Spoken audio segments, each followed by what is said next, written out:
Hi, I'm Roger Moore. I'm the Scoutmaster from Troop 202. I'd like to welcome you to the Boy Scouts of America in general and to our troop in particular. We're a go, do, high adventure, outdoor troop. We've got great guys and we're full of scouting spirit, and what we'd like to do is take a few moments with this video to help you get started on your camping adventures. Hey guys, take it away! Let's go camping! Hi, I'm Sam Andrus, Assistant Scoutmaster for Troop 202, and I'm here to talk about some of the essential items that you have for scouting. The first and most important thing would be your Scout Handbook. This Troop 202 will give to you at the time that your Webelos bridges into the troop. Within this, you'll find a list of the 10 essentials for scouting. It's imperative that you make sure your scout is prepared with those 10 essentials.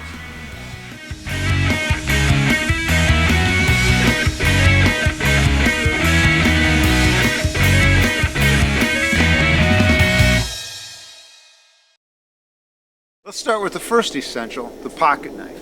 Every scout wants to carry a pocket knife, but a scout in the Boy Scouts, a scout is not able to carry a pocket knife until he has earned his totemship. We in Troop 202 typically will, during the first 3 months as he's working through tenderfoot, we'll work with him to earn his totemship. If he doesn't get it before the summer, he can always get it at summer camp. There are several types of pocket knives. You have just a regular single blade pocket knife, which has a latch that locks. It's essential that the blade be able to lock. One of the other requirements in scouting is that it not spring open, that it not be longer, the blade not be longer than 3.5 inches. Okay.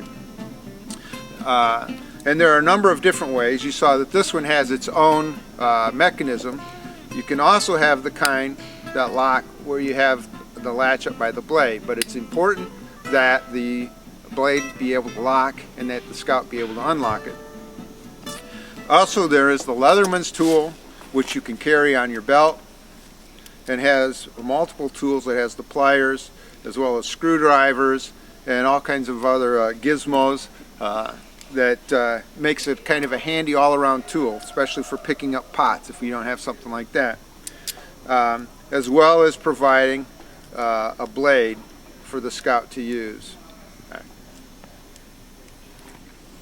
Hello, my name's Dave Higgins. I'm one of the Assistant Scoutmasters of Troop 202. I wanted to talk to you a little bit about one of the 10 essentials to take on a camping trip, and that's a flashlight. And there's many different kinds of flashlights. You can have the big old heavy flashlight that's very powerful but a little heavy. You can have a smaller handheld flashlight that's also very handy, no pun intended. And then probably definitely the preferred flashlight for most scouts is the headlamp, and there's many different options for the headlamp, but the value here is you can strap it to your head and then still have both hands free to set up your tent in the dark or do whatever you need to do, again, with 2 hands free. So that's a little bit about lights. Thank you. The most important pieces of equipment to buy, and in many ways one of the most challenging to choose, is the backpack. Let's start off with the basics. There are 2 basic designs in a backpack. An external frame, so you can see the frame is actually on the outside of the pack here, right? So the pack sits on an external frame, or you can have an internal frame backpack, such as you see here. So you actually don't see the frame of the pack itself, it's built into it. There are some pros and cons to each. With the external frame backpack, you certainly have lots of external pockets and whatnot, but you can also strap things to the frame itself. It's much easier to carry things outside of the pack. And that means that you can have a sleeping pad that isn't quite as compacted. That can come on the outside of it, maybe a sleeping bag or other things, and you can carry across the back of it, or even draped around the top that wouldn't necessarily fit inside the bag. So some pros and cons to that. The cons to it being that equipment is now on the outside of the pack and could catch on sticks and briars or whatnot. It could get wet, although you would probably have a backpack cover that would go over it. The internal frame backpack too has lots of outside pockets, but basically it's a self-contained pack. Many of these operate such that not only can you get things through the top, if we unclipped the top, but there are zippers in the side so you can actually open up and get into the middle of it. And the sleeping bag is generally carried down in this bottom area right here. So your sleeping bag is contained in, but it's easy to get to as well. So internal versus external frames, and you'll certainly find people who are very dedicated to one versus the other. When you go to buy a backpack, not only do you need to think about the internal versus the external, but you're going to want to think about the sizing of it as well. Not only making sure that you get sized to the bag itself, that you generally come in small, medium, and large, but you're going to get measured to that. But you'll also want to think about the size of it in terms of the containment area. Getting a bag that is about 4,000 cubic inches, 4,000 to 4,500 cubic inches, is probably a good size bag to be able to carry you through for a 2 to 3 day outing. The other option to do is to look, in terms of sizing, is some of the frames will actually be adjustable. The Coyote from Kelty actually has an adjustable, it's an internal frame backpack, but has adjustability in size so that a scout who's relatively young can buy it, it will fit him, but then as he gets older, it can be adjusted as he gets taller as well. Now we go into what is an absolute essential for the outing, and that is your sleeping bag. If economy of the overall gear and outfitting your new Weeblo Scout is a concern, you can always go to Grandpa's old hand-me-down square flannel bag. It can be strapped to the top of the pack, and it'll get you through and be something that you can purchase after the fact. For sure, the backpack is probably one of the things that you do want to get early on. But you can see the extremes between the old and the new. They come now that you can really compress them down. As a matter of fact, well, we'll go into how big they are as you pack them down. You've got two different types. You've got the synthetics or the down. Down are more expensive. They're very warm. The problem with down is if it gets wet, it loses its insulating factor. And for most scouts, it's not required to go to that extreme. Now you have different degrees of temperature, all the way from a bag liner, which is about 60 degree type of a bag, 50 to 60 degree type bag, all the way down to 0 degree bags.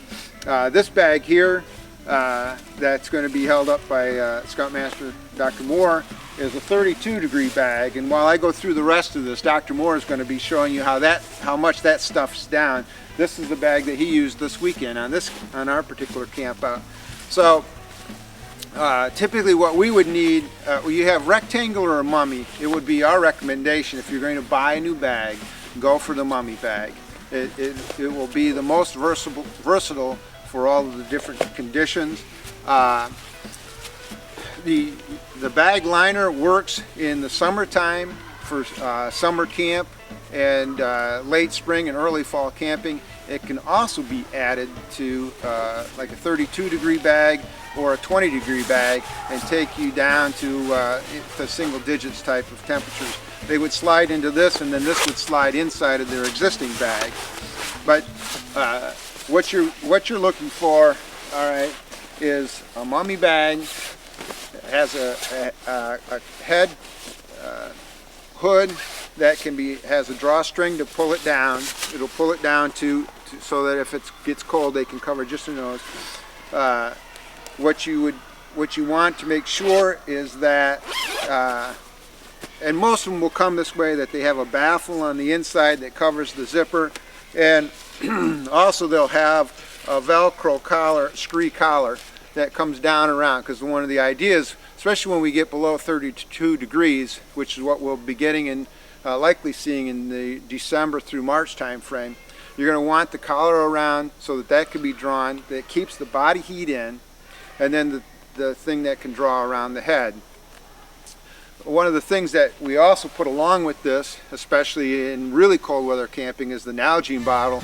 What we'll do is warm up water, throw it in the Nalgene bottle, and throw it down in the bottom. But this is This will give you the instructions on what to look for in a sleeping bag.